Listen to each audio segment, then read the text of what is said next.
We can color code panes by the type of network that we are viewing. So this is helpful, especially if you are new, I think, for when you are viewing geometry or an object or dynamics or channel or whatever the case might be, or materials.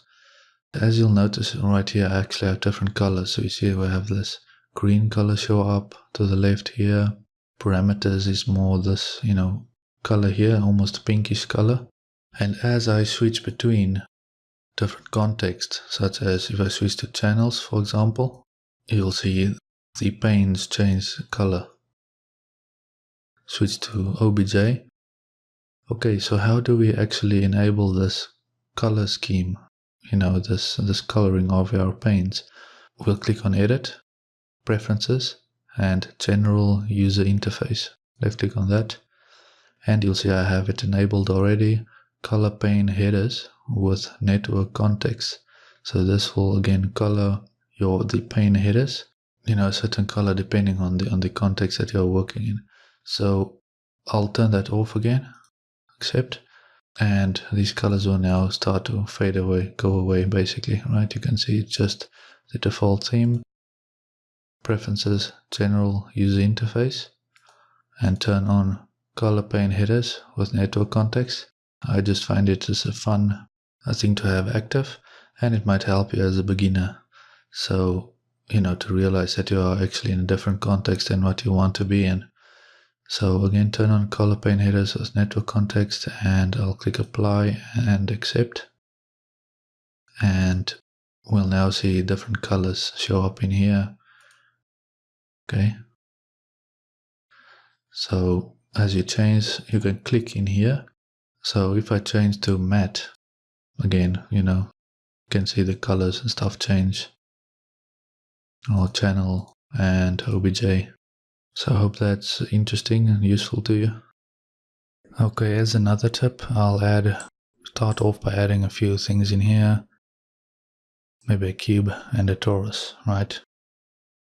And if we render this, you'll see they show up here.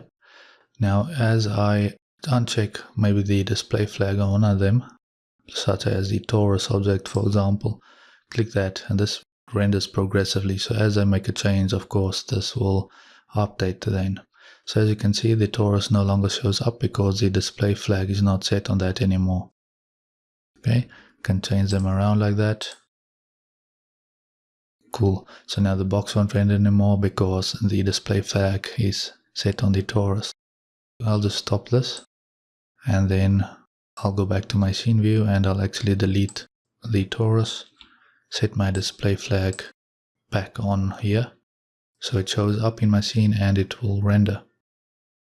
So you might know that already, but we can do something else too. So let's add a primitive, and I'll add a sphere, and I'll zoom in to this box object here, okay, this geometry, and you'll see it contains two circles. Essentially you have this inner circle, this purple inner circle, and then you have a blue outer circle.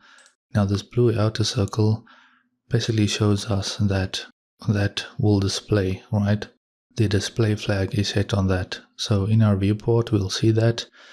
You can change that to the sphere, and that will show up, and you'll see both of those circles jump over to the sphere now. Now again, the blue one is really just the display flag. It will show up essentially in the viewport, and in this case it will also show up if we render. Okay, so I'll just close off the animation editor and I'll render this, and the sphere should show up now, as you can see. Okay, I'll stop that, and I'll actually just move this sphere back a bit. And so we can change that. We can have one active in the viewport and another show up in the render.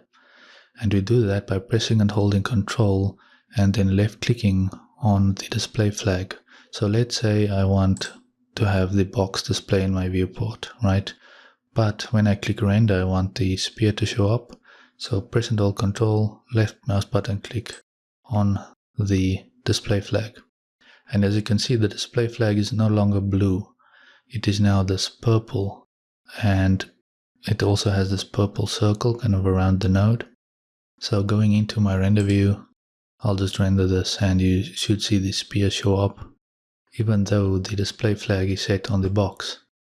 And we change this, so I'll press and hold Control and left click on the box and that will now render.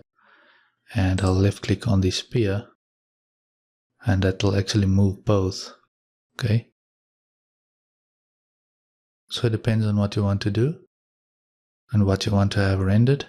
Again, the box now shows up in our viewport. You can toggle what you want to display in the viewport, and pressing and holding Control you can have something else render. So I have the spear and the display flag set to the spear now. Press and hold Control, left mouse button, click on the box. So even though this spear shows up in our viewport camera, in the render view, if I click render, the box will actually show up, as you can see here. Okay, stop that. And then before we move on, I want to talk about an extra tip. I'll just kind of maximize this here quickly, and I'll just left click over here. You can just left click again, okay, on the display flag to set that back. And now it will have both the display flag and the render flag set to that. Okay, something else I want to talk about is the select tool. So if you go in here and you click on something, you might toggle the wrong flag, something that you did not want to toggle, when really you just want to select the node, right? You want to select it, maybe move it around or something like that. But you might click on it and click a flag accidentally, okay, or something like that. So what you can do is you can press and hold S, and as you do, you'll have these options show down here. So you can, again, it'll these tooltips, it shows press left mouse button to box select, so you can box select to select something. And again, I'm pressing and holding S, or you can hold Shift to add to the current selection. So you can press and hold Shift, so you can select one, press and hold Shift, and select the other one, and Control to remove, and so forth. So, but essentially, if I press and hold S, I can even click on the display flag or whatever I want to click on. It's not going to toggle any of those flags, right? It's simply a selection mode, similar to the view tool almost, or select in your viewport. You have different modes and tools. So this temporarily toggles that. So press and hold S, and you'll see your mouse cursor changes from white to black in this case. Okay, and now you can click on the node as much as you want, and it will simply select it. It won't change your flags. And what you'll often see people do is they'll box select. Okay, press and hold S and box select, or you can just box select too if you want, because sometimes this shows up. So if you come in here, want to box select, and you accidentally click on something, right? So just press and hold S and that stuff won't show up. So I hope that's useful. I would like to mention that we also have a navigation mode in the network view. So similar to what we have the view tool or view mode in the viewport here, when this previously we discussed that we have the select tool or mode, right? And we have a similar tool or mode in the network view. Now, similarly, we also have a view tool. And why is this important? Well, you can, of course, press and hold the middle mouse button here in the network view, and then you can pan around using the right mouse button. If you click and hold and drag, that will zoom. Now, as I do that, right, as I go and click around and all of a sudden I click on a node accidentally, maybe, right? Zooming, click on a node accidentally, you see that won't zoom. Same with panning, pan around, maybe accidentally I click on this node here, right? So to avoid that, we have a navigation mode, basically, which you can invoke pressing the space bar. And as you do, you see down here, you have tooltips, you have this pop-up that gives you more information. Press right mouse button to zoom, press middle mouse button to pan. Again, you'll see your cursor changes when you press and hold the spacebar to this hand. Okay, if you left click and drag that, or middle click and drag, that will pan. Right mouse button click and drag will zoom, and I can click, left click or middle click and drag or right click on a node itself, just like with the select tool, and it won't toggle any of those flags. Okay, so that is a quick look at the view mode or navigation mode essentially in the network view. Okay, something else that might be useful is the node flag hotkeys. So of course you can just click on a node to toggle the flag. The problem is you might click the wrong one, especially if you're zoomed out, or you want a quicker workflow in some cases. So once you get familiar with Houdini and these hotkeys, this could speed up your workflow.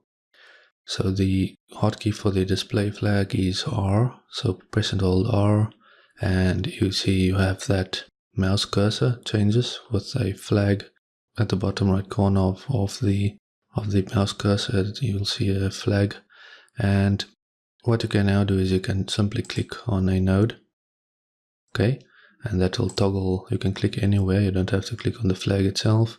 You can actually click on a completely different flag with R held down.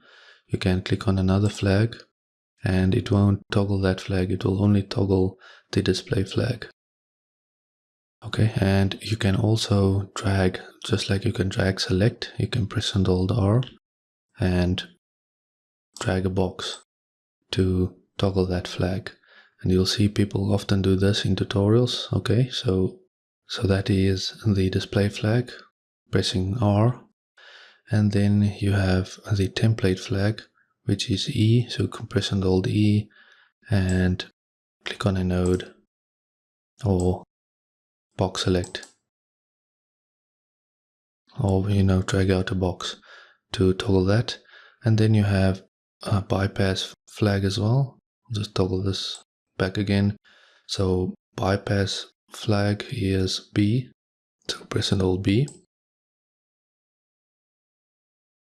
Okay, and again you can just click on a node, and again what's fun about this is you can zoom out and click anywhere on the node, and you don't have to worry about toggling the wrong flag when you have the right hotkey.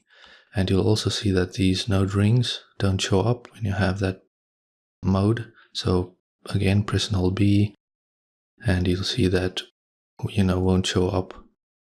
That won't be in your way essentially.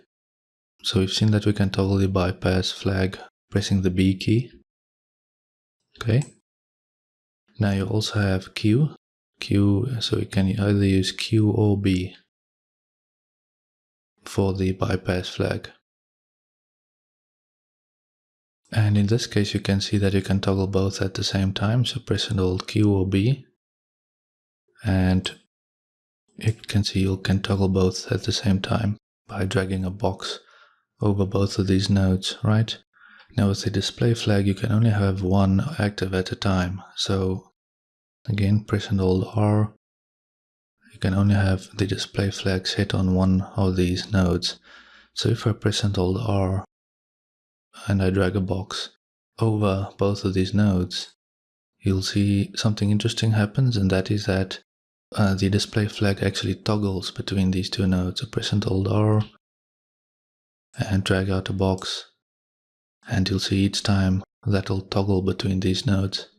Now I actually have a hotkey for the render flag too. So I talked about this. You can press and hold Control right, left click over here, and that will change the render flag. Set that to over here. Press and hold Control again, click over there.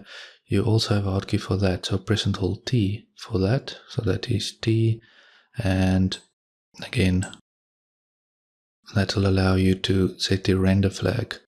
You don't really have a button on here to set the render flag, right? You have template, you have display and render, and you have this bypass, and you have the lock too over here. But for render you kind of need to know the hotkeys here, or you can right click on the node itself and you have flags. You can set those flags here too, right? So again, the hotkey for the render flag is T, and you can toggle it that way. Or what you can do is you can in this case again it will toggle because you only have one, just like the display flag. So press and hold T and then drag out a box over both of these, and you'll see that will toggle the flag between these two nodes. Okay, so I'll just add a transform node in here. Press and hold Alt to duplicate that. While these up, and maybe do a merge. Okay, and now I set the display flag over here, press and hold R. I can just go in here and do this, or I can do that, and it will toggle between these two here. Or the render flag, which is T, toggle between those. Okay, and so on. So you get the idea. That is a look at the hotkeys for the render flags, and as I mentioned again, you can right click on a node and you have the flags over here too. Unfortunately, the hotkeys do not show up in here as they should, but yeah, I hope that's useful to you. Okay, so I'm just going to drop some geometry in here to work with, and you'll see that the parameters now populate, and it shows us the parameters, for this box object. Now I can go in here and close all of these to get rid of these tabs up here. I can come in here and close those off. If I want to get rid of this top section and enlarge this bottom section here with the network editor. But instead, I'll just hover on this divider. I'll just hover in here and you'll see an arrow pointing upwards. Left click on that, and that will collapse that top section basically, right? You can always just get it back by clicking on this down arrow again on that divider at the top there, right? Should be familiar with that by now. And how do we get our parameters back now? Well, you can just press P on the keyboard. You can see we get our parameters again here. Okay, and so P to toggle that. So another interesting thing is we can show the parameter dialog when maximized. So in other words, when we maximize this thing, we want to show the parameters dialog like this, right? So how do we set that up? And you can see it's turned on currently. Well, that's under Tools and Show Parameter Dialog when maximized. So if this is off and I maximize this here, clicking this button, you'll see that the parameters is gone. You can still toggle it pressing P. Okay, close that off. Go into Tools and check this Show Parameter Dialog when maximized option. And click on maximize and you see this shows up.